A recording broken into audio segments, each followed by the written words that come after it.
I didn't know who her husband was the first time she walked into the shop. If I had, I might have stood up straighter, might have spoken less, or maybe I wouldn't have let her stay. The bell above the glass door didn't ring properly anymore.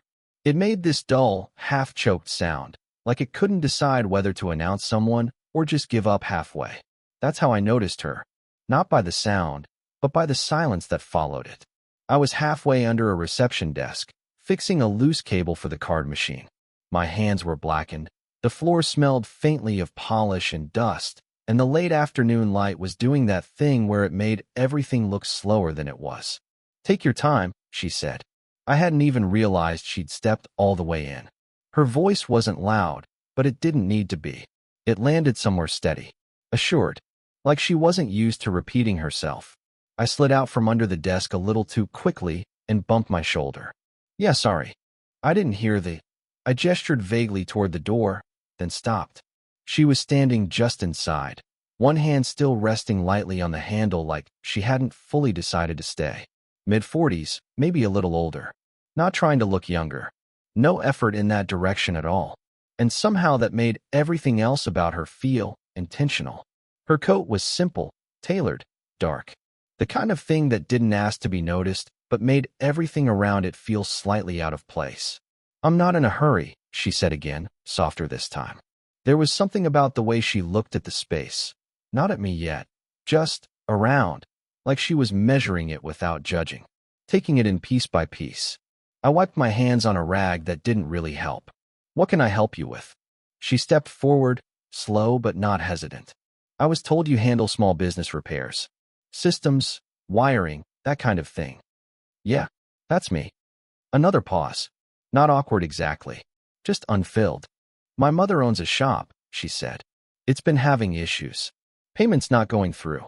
Lights flickering in the back room. She won't admit it's a problem." I nodded, already reaching for a notepad. "Happens a lot. Old wiring, probably. Or a bad connection somewhere." She says it's nothing. A small exhale, almost a smile, but not quite. But she also said that about her knee for 6 months. That made me look up. She was watching me now. Not intensely, just directly. Like she expected me to understand something she hadn't said. "I can take a look," I said, a little too quickly. "Where is it?" She gave me the address, and I wrote it down, though I wasn't sure I'd forget it even if I tried. There was a moment, brief, almost nothing, where our hands brushed as I passed her the card with my number on it. It wasn't deliberate, not clumsy either, just there. Her fingers were warm, warmer than they should have been for someone who'd just come in from outside. "Thank you," she said. She didn't pull her hand away immediately. Not long enough to be noticed by anyone else. Just long enough that I noticed. I cleared my throat. "I'll stop by tomorrow morning, if that's okay." "That would be good." A small nod. Then, as she turned toward the door, she added, almost as an afterthought, "She won't tell you everything right away." "I'll manage," I said. She paused at the door, hand on the handle again. Same as when she came in.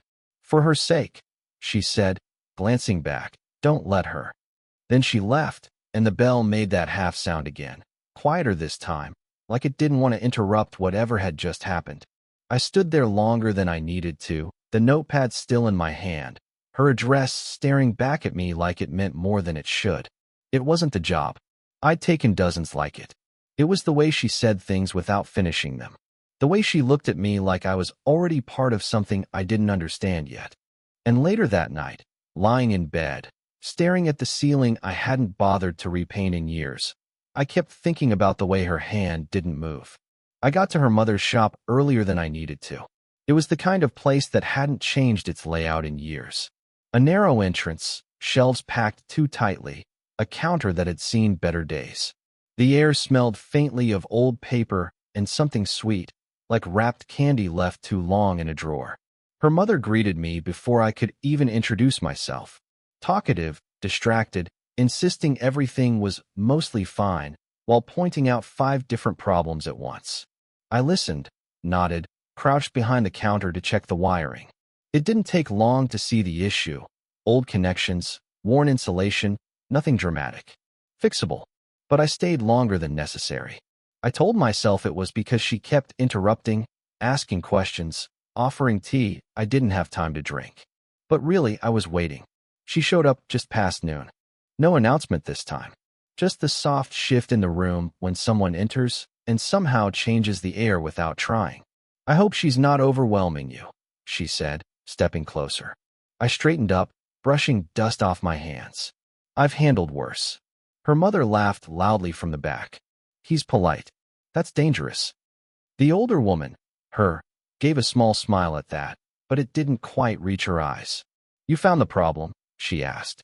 Yeah. Wiring's old. I'll replace a few sections, should stabilize everything. She nodded, crossing her arms lightly. Not defensive, just contained. I went back to work, aware of her moving around the shop. Not hovering. Not leaving either. Just there.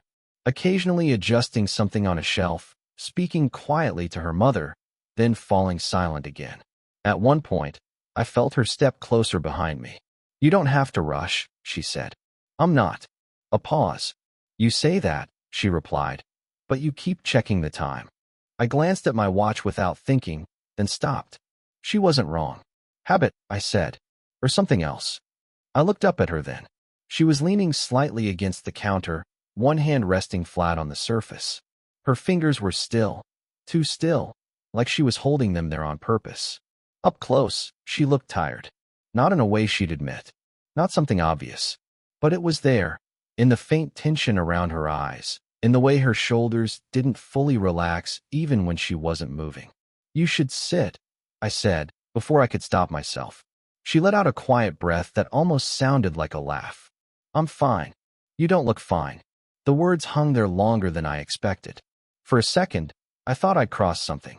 That she'd pull back, shut down, leave me standing there with my tools and my bad timing. Instead, she looked at me, really looked this time. It wasn't sharp, not defensive, just unguarded, for a moment too long. I don't usually get told that, she said. Yeah. No one likes to notice. I didn't know what to say to that. Her hand shifted slightly on the counter, fingers curling just a little, like she'd caught herself revealing something she hadn't meant to. Then she straightened. I'll make tea, she said, quieter now. For both of you. She turned before I could respond. I watched her walk to the back, steady, composed again, like that small crack hadn't happened at all. But it had. When she came back, she handed me a cup. Our fingers brushed again, more deliberate this time. Or maybe I just noticed it more. Careful, she said softly. It's hot. I nodded, but didn't pull my hand away right away. Neither did she. And for a second, standing there in that too small shop with the hum of faulty wiring still buzzing faintly in the walls, it felt like something had shifted. Not enough to name. Just enough that I didn't look at the clock again. It got late without either of us noticing. Her mother had left an hour ago, after insisting I lock up properly and reminding her, twice, not to stay too long. The lights in the shop were dimmer now, just the front half lit, everything else fading into soft shadow. I should have finished and left. The wiring was done. The system was stable. There wasn't a reason to stay. But I was still there, sitting on the low stool behind the counter, tools packed, but not put away, watching her try to balance the day's numbers like it was something she could solve if she stared at it long enough. You're off by 12, I said. She didn't look up. I know. A pause. You've been off by 12 for 10 minutes. That got a small breath out of her. Not quite a laugh. I was hoping it would fix itself if I ignored it. Yeah, that usually works. Now she looked at me. There was something different about her at night. Less structured. Like the edges had softened just enough to notice. Why are you still here? She asked. It wasn't sharp. Just quiet. I shrugged, leaning back slightly.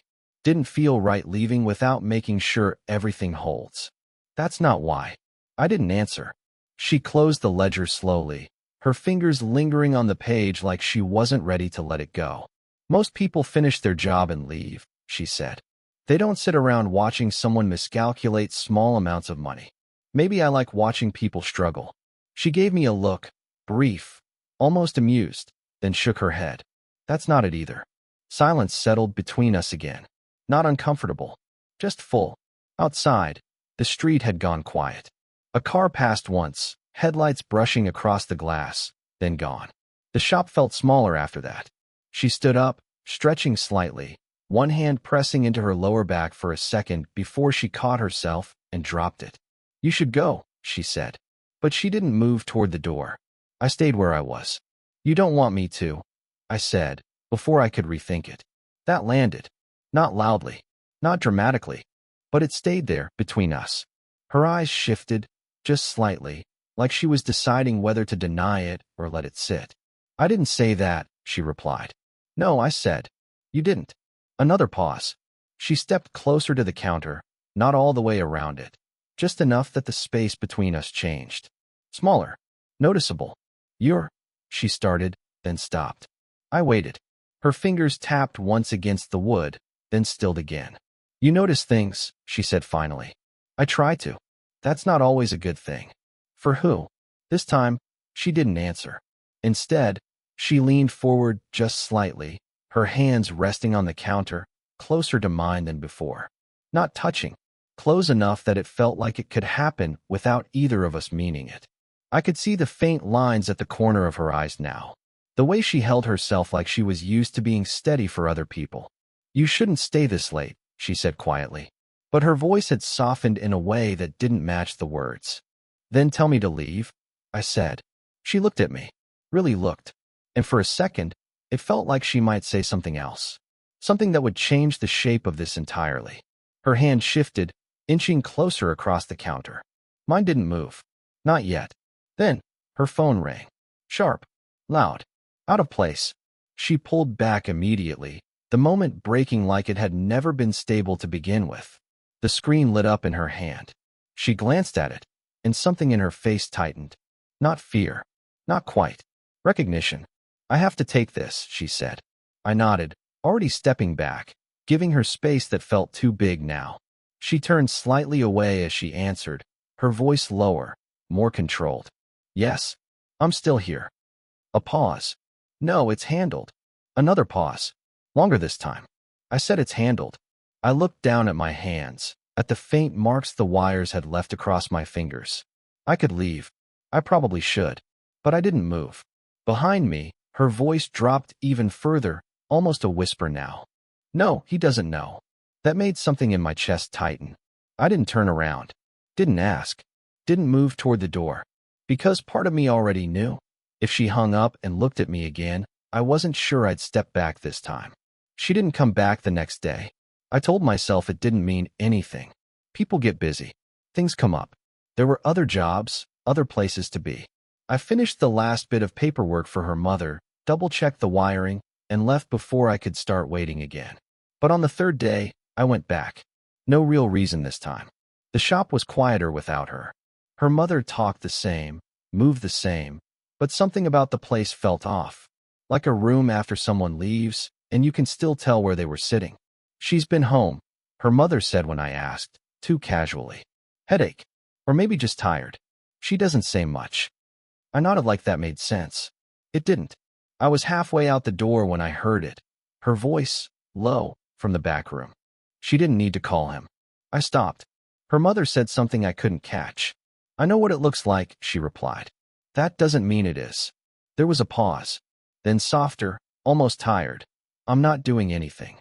Something about the way she said it didn't sound like reassurance. I should have left. Instead, I stepped toward the back. The door was slightly open. Just enough. She was standing near the small window, arms crossed, looking out at nothing in particular. The light caught her face at an angle that made everything sharper. The tension in her jaw, the way her shoulders didn't quite settle. Her mother noticed me first and excused herself, brushing past me with a look that lingered a second too long. Then it was just us. She didn't turn around right away. "You shouldn't be back here," she said. Her voice wasn't cold. Just careful. "I was leaving," I said. "I heard you." That made her shift slightly, but she still didn't face me. "You weren't meant to." I figured. Silence stretched out again. Thicker this time. Finally, she turned. Up close, she looked worse than before. Not physically. Just worn in a way that didn't come from one bad night. "You fixed everything?" she asked. "Yeah." "Good." Another pause. Neither of us moved. Then, almost under her breath, "This was supposed to stay simple." I let out a quiet breath. It was. She gave a small, sharp nod, like she agreed with that more than she wanted to. And now it's not, she said. No. Her arms tightened across her chest, then loosened again, like even she didn't know how to hold herself anymore. You don't even know anything about me, she said. Not really. I know enough. That's the problem. I frowned slightly. How is that a problem? She stepped closer then. Not all the way. Just enough that the space between us started to feel intentional again. Because you look at me like, she stopped. Like what? Her eyes met mine, and for a second, everything else dropped away. Like I'm something you're trying to understand, she said quietly. And I don't have the energy to be understood right now. That landed harder than anything else she'd said before. I'm not asking you to explain anything, I said. You don't have to, she replied. You just stand there and notice things. It's worse. I almost smiled, but it didn't come out right. I can stop. She shook her head immediately. No. The word came too fast. Too certain. We both heard it. She looked down briefly, then back at me, and something in her expression shifted, not softer, not harder. Just honest in a way she hadn't let herself be yet. What are we doing? She asked. Not accusing. Not hopeful. Just lost. I didn't have an answer. Because whatever this was, it hadn't been planned. It hadn't been named. It wasn't supposed to exist long enough to matter. I don't know, I said. She held my gaze a second longer than she should have. Then she exhaled, slow, like something inside her had finally given up pretending. That's not true, she said quietly. I felt it before she finished. The shift. The line we couldn't step back from anymore. You do know, she added, her voice almost breaking but not quite. You're just waiting for me to say it first. I didn't go back the next day. Not because I didn't want to.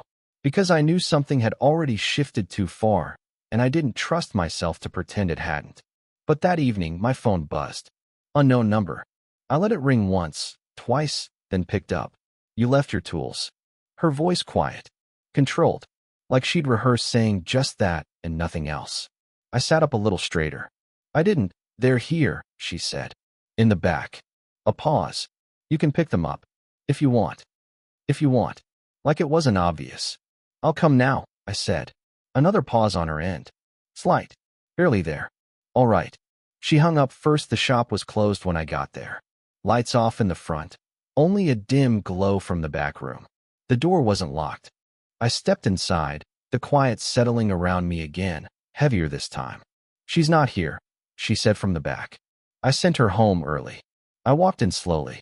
She was sitting at the small table near the window, something in her hands. Not looking at me yet. My toolbox was on the floor beside her chair. I could have come tomorrow, I said. I know. Silence. I moved closer, but not too close. Close enough to feel it, not enough to cross it. You didn't have to call, I added. She let out a small breath, almost a laugh. No, I didn't. That hung there. Then she looked down at what she was holding. It was a photograph. Old. Edges slightly worn. She turned it in her fingers once before speaking. You asked me what the problem was, she said quietly. Why noticing things is not good for me. I didn't interrupt. She glanced up at me briefly, then back to the photo. He used to do that, she said. Notice things. Something in the way she said he made it clear I wasn't supposed to ask who. So I didn't. He'd point out small things I hadn't said out loud yet. The way I was tired. Or lying. Or about to say something I didn't want to. A faint, distant smile touched her lips, then disappeared. I used to think it meant he understood me. Her fingers tightened slightly around the photo. I stayed still. What happened? I asked, softer than I meant to. She nodded once, like she'd expected that. He left, she said. Just that. No explanation. No story wrapped around it. But it wasn't simple. I could hear that in the space she didn't fill. He didn't say anything. I asked. Her eyes flicked up to mine again. This time, there was something sharper there. He said everything, she replied. Just not to me. That landed heavier than it should have. She finally held the photo out slightly, not offering it, just letting me see. A younger version of her. Standing beside a man I didn't recognize. Close, but not touching. Smiling like people do when they think something will last. I looked at it for a second, then back at her. You think I'm like him? I said. She shook her head immediately. No. Too fast. Then quieter. That's the problem. I frowned slightly. I don't. You're not like him, she said, cutting in gently. And somehow that makes it worse. Her voice dropped, not breaking, just thinning. Because I don't know what this is supposed to be if it's not that. I didn't have an answer. Again, she let the photo fall back onto the table, her hand lingering on top of it like she was trying to keep it from moving. Then, after a long pause, "You don't even know the worst part," she said. I didn't speak. She looked up at me, and this time there was no distance left in it. No carefulness. Just something raw and unsteady. "He didn't leave all at once," she said quietly. "He just started disappearing while standing right next to me." Something in my chest tightened. "And you," she added, her voice barely above a whisper now. "You haven't even tried to leave. And I'm already waiting for it." I didn't say anything right away. Not because I didn't have something to say, but because anything I said too quickly would sound like a promise. And I wasn't sure promises were what she needed, or what I could keep. She was still standing there, one hand resting over the photograph like it might slip away if she moved. "I'm not him," I said finally. My voice came out quieter than I expected. "I know," she replied. "But I get why you're waiting for it," I added. That made her look at me again. Not defensive this time. Just tired of holding the same thought alone. "You don't know what that feels like," she said. "Maybe not exactly," I admitted. "But I know what it's like when something starts to matter before you decide it should." That landed somewhere between us. She didn't respond, but her hand eased slightly, her fingers no longer pressing into the photo as hard. "I didn't plan this either," I continued. "Coming back. Staying. Not leaving when I should have." A faint shift in her expression, not quite a smile, not quite anything else. "You still can," she said. It wasn't a challenge. It wasn't even a suggestion. Just a fact, placed gently between us. I nodded. "Yeah." But I didn't move. Neither did she. The silence that followed wasn't heavy like before. It didn't feel like something breaking or waiting to break. It felt settled, not resolved, just honest. She exhaled slowly, her shoulders dropping a fraction, like she was letting something go, not completely, but enough to breathe around it. "I don't want to do this halfway," she said. Her voice was steady, but there was something underneath it.